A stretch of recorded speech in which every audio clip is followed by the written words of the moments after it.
tipo assim, agora não tem banda, é silêncio. E aquele que pode, por favor, se ajoelha comigo e vamos confessar nossos pecados a partir desse texto. E depois nós nos levantamos da promessa. Essa confissão acontece como? Quer explicar, Luiz? Sim, no nosso culto, nós procuramos a estrutura do culto ser uma dramatização da hermenêutica do evangelho.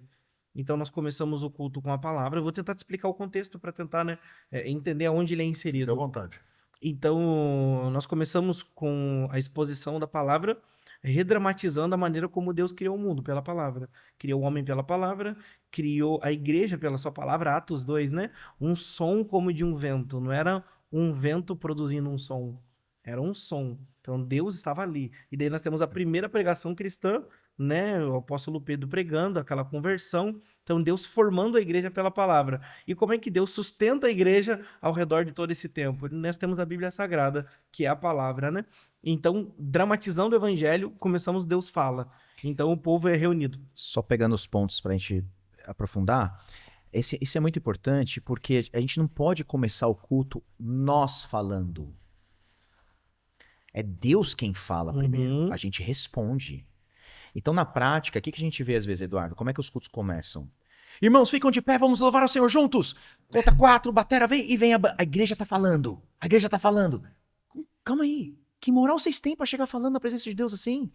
Primeiro Deus fala, e aí normalmente, ou a dramatização do evangelho, ou pensa nos salmos, é Deus convocando o povo, venham, cantemos ao Senhor com alegria. Então Deus tem que chamar a gente em primeiro lugar. Isso que está sendo lembrado quando você abre o culto lendo um trecho bíblico, entende? Isso que o Luiz está querendo dizer. Então primeiro Deus fala e depois a gente vai responder. Aí na parte da resposta é o que entra os períodos da música, né? Da doxologia, em que nós estamos respondendo a Deus. Aí depois nós gostamos de colocar dentro da doxologia, a gente acredita que a música... Então, aí essa também, a curadoria musical aí precisa acontecer, né? No, Porque... esse assunto é legal também.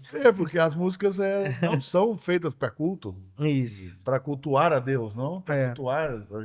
São feitas, parece até umas com essa oração cantada. Que deve ter o seu lugar. Mas é porque o culto é um ambiente... Não nessa hora da resposta, né? O culto é um É uma ambiente resposta público. de adoração, né? É o ambiente público, então por isso que nós chamamos de canto congregacional. Eu acredito que hoje os ministros de louvor não sabem nem sequer distinguir ou definir de fato o que é música, o que é louvor, o que é adoração. Eles acham que adoração é uma música mais lenta, Exatamente. e louvor é uma música mais rápida, entendeu? E celebração é A festa. percepção que eu tenho é que celebração é festa, é bagunça mesmo. E sendo que um canto congregacional, uma música bíblica, não tem a ver com o estilo musical, mas tem a ver com o seu conteúdo teológico. Então, a música ela tem poder não é feita para divertir, mas também para ensinar. Então, as canções ali que a gente escolhe muito a dedo, né? Só para terminar a linha de raciocínio que eu estava puxando antes, a gente pode voltar na parte da música, né? E o Guerra fala também muito legal sobre isso. A parte da confissão. Nós gostamos de colocar no meio da parte da doxologia, como a música tem esse aspecto pedagógico, um momento de leitura do catecismo. Como nós somos uma igreja ancorada na tradição reformada, na boa tradição, nós usamos o Catecismo Nova Cidade, em que nós usamos da pedagogia da responsividade, né? Como os salmos responsivos eram. Lê um versículo, a igreja toda confessa a resposta. Dessa forma, nós estamos no 4º ano já.